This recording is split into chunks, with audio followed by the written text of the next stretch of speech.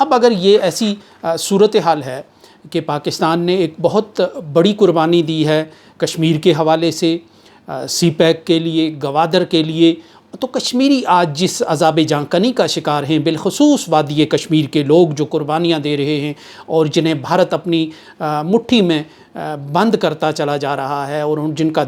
گلا گھونٹنے کی ہر طریقے سے کوشش کی جا رہی ہے، سو ان کو ریلیف دینا اب ان تمام طاقتوں کی ذمہ داری ہے، علاقائی طاقتوں کی ذمہ داری ہے، ان طاقتوں کی جو اب عالمی بننے کے قریب ہیں یا عالمی بن چکے ہیں، یعنی کہ عوامی جمہوریہ چین، ان کی ذمہ داری بنتی ہے کہ جب وہ اپنے اسٹریٹجک اور اقتصادی مفادات کے قریب پہنچ چکے ہیں تو وہ کشمیر پر نیمے دروں نیمے بروں کی پالیسی چھوڑ کر ایک زوردار موقف اپنائیں، جس سے کشمیر کے لوگوں کو ایک امید ملے اور کشمیر کے مسئلے کا